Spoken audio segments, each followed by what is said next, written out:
trying their best to prevent this from affecting anyone else in our community.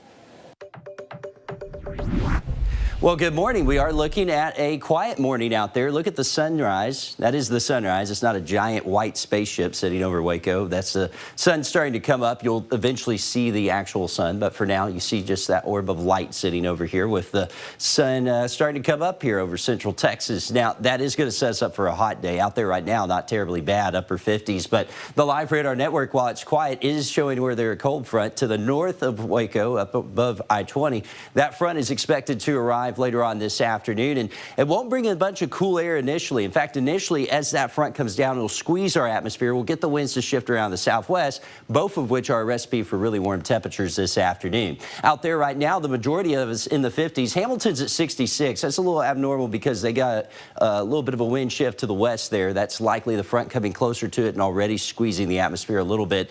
And as that happens, you'll actually see temperatures warm. That's happening in Hamilton now, but it'll happen for all of us here as we get into the middle of the day and into the afternoon. I expect 80 by noon, upper 80s this afternoon with those north winds starting to come back in. Now, north of Waco Temple Killeen, the front may actually pass quick enough that you'll get a little bit of a cool down.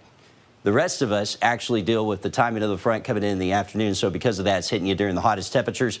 That's probably going to squeeze the atmosphere, push us in the low 90s across parts of Bell County. I expect upper 80s in Waco, and then tonight falling down to the 50s. So not super cool behind this front. In fact, you won't really notice a huge cool down until we get into tomorrow. You can see this front passes with no rain, unfortunately. The winds turn around the north, and again, overnight, we may see some upper 40s in our northern counties, and by afternoon tomorrow, we're looking at upper 70s, lower 80s. So not a huge cool down from it. One thing that's good this front will do is lessen the winds. The wind's not as strong today and tomorrow, so as a result, the fire danger is very low. But then we get into Saturday, the winds come back up as our next system tries to build. That'll push us to very high fire danger west of I-35, partially because we can't get any rainfall. You look at future track, we'll get into an upper level ridge here this weekend. That heats us up more. We get the south winds going, but not enough moisture for rain. Then we get into the middle of next week. It was looking like a disturbance would come across by the middle of next week. Models now take that north of us, and as a result, I've really taken rain chances out of the forecast. Potential rainfall amounts very, very slim over the next 7 days.